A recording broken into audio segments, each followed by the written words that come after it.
everyone, and welcome to the latest episode of the EnergiaSaves podcast. My name is Kendra McQuilton. I'm the CEO of Energia, and I'm very honored and humbled to have with me today Anibal, who is the superintendent of Schenectady Schools. Good morning, Anibal. Good morning, Kendra. Thanks for having me. My pleasure. So we're going to get right to it because you have some unique experience in the world of energy performance contracting, where you've started a performance contract and you've sort of inherited one at the back end.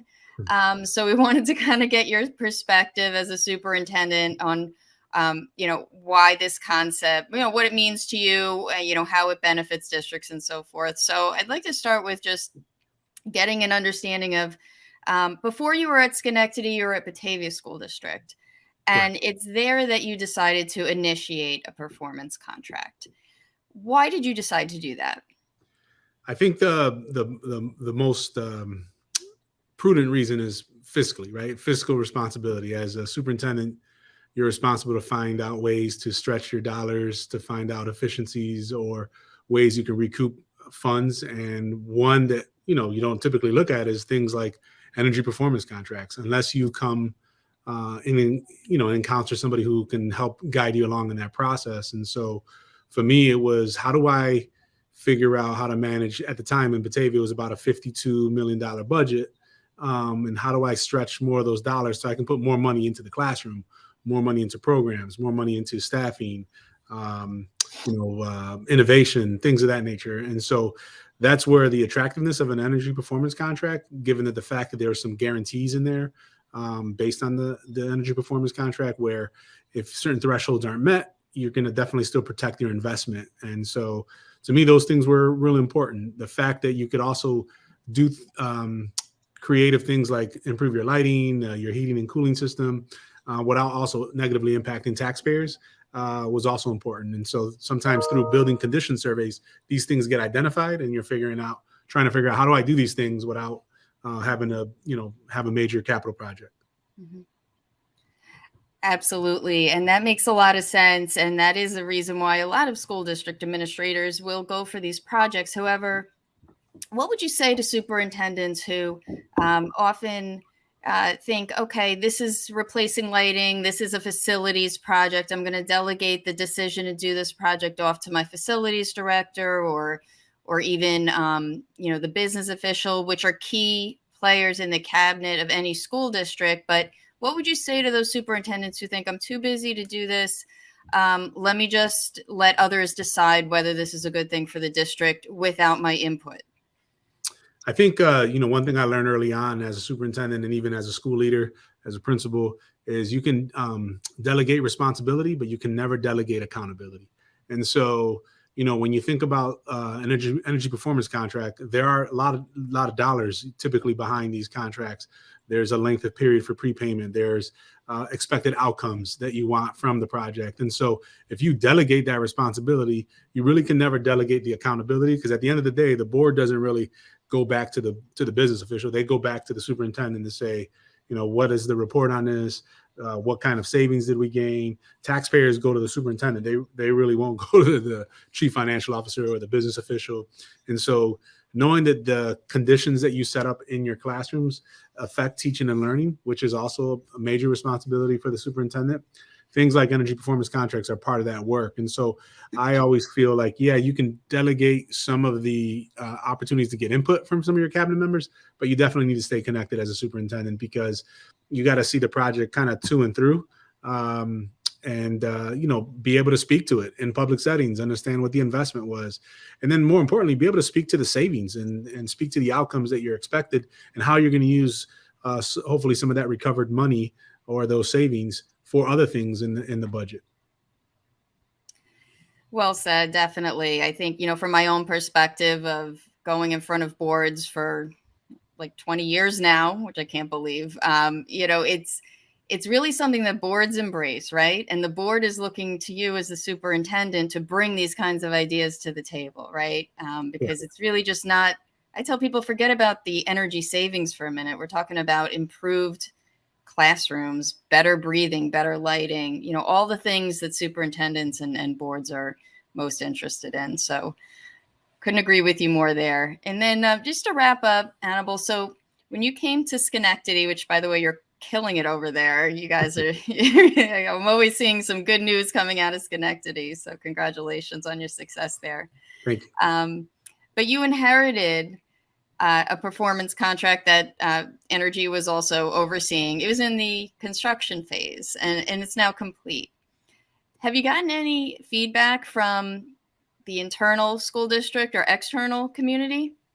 Yeah, so I think one of the biggest things was the fact that we needed to do some of these upgrades, and the fact that it needed to be done, and there was a way to do it efficiently. And for us, total cost, right? So you look at the total cost of ownership or the total cost of the investment. And so for us, I think that was the biggest thing. And right above me are some lights that were part of that change. When I came in here, people were in the room when I came in July, and so they were already replacing light bulbs and doing some upgrades to some of our ventilation and air handler units. And so the hope is that people are seeing the benefit, especially during the pandemic, right? So the air quality should be better. I haven't necessarily gotten any complaints. I think for us, the biggest thing for us is to help alleviate some of our federal funds to be used for some of the other things that we needed to address versus things like capital improvement projects. And so we allocated the ESSER funds in this case to be used for some other things versus things like improved lighting, improved ventilation. We have one big pool here, and so it's a really important pool for us in Schenectady at our high school. And so we were able to replace the water heater there and have significant savings there, along with controls. So when certain times of the day, the controls take place, and so we can have lights go off, maintain some, we were a district where we would still use light switches. And so now we have some central controllers that we didn't have before. So overall, I think, we're going to see the savings and the benefits. This is kind of a long game when you do these kind of things. You don't always necessarily see the first year, but, as it compounds, we're going to start to see more and more of a greater benefit. And we're doing a building condition survey now. This is something that's already kind of taken off of that list of things that we need to do. So for us, it's really a proactive approach to, moving ahead. Yeah. That's fantastic. It's great to hear your perspective as someone who works in the actual buildings that, we started years ago talking about initiating this project there. So it's really gratifying to hear that. And, it's a great point about stretching the dollars that you have, right? I like to say that a lot myself, like, let the energy performance contract fund whatever it can fund, right? The energy savings, let the energy savings take care of whatever it can. And then you have that other funding to use for other things. You're still getting the same amount of work done, but you're using your resources to the max. So that's awesome that you guys were able to do that there. So any parting words for superintendents that may be thinking about, or any school administrator thinking about doing a performance contract? Yeah, I mean, I know this isn't supposed to be about Energia or a plug, but one of the things that was nice was that you walked alongside us, in the journey, and you really handled a lot of those details that superintendents aren't comfortable with. They don't know all the ratings and the things like that, and so you have in your case, you had a team of folks that kind of surrounded me in Batavia and said, let's talk you through, let's look at things, let's look at your bills, let's look at your what does your building condition survey say? Let's look at those items. We're very hands-on, even in the pandemic, which I think was, compliments to the organization, and always willing to jump on a virtual call to follow up and provide clarity and present to the board. And, as a superintendent, you want someone who's going to take this journey with you and have an invested, stake in its success.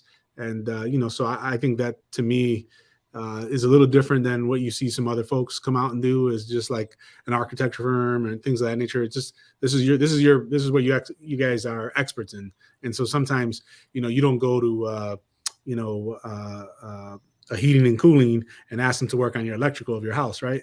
They focus on heating and cooling. So you go to an electrician for electrical in your house. And so I think there's just something to be said for people who master or focus on areas and really trying to garner their expertise. But I think the biggest thing for me was this wasn't a journey taken alone. We took it together. And anytime there was an issue, Energia looked to kind of get through the roadblocks, provide clarity, provide documentation, as opposed to passing it back off to the district. And sometimes you get that in some of the partners. You don't necessarily see as much ownership. So I do want to make sure, I know, although this is not supposed to be an advertisement, I want to make that plug because it does set the difference. And so when I talk to a colleague about this, I can say, hey, you want to take the journey with someone? As a superintendent, they'll work with you so that you don't feel like you need to know everything.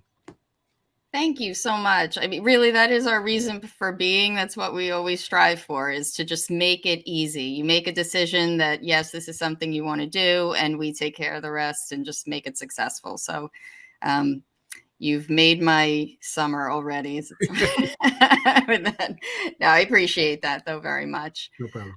Well, Anibal, thank you so much for joining us today.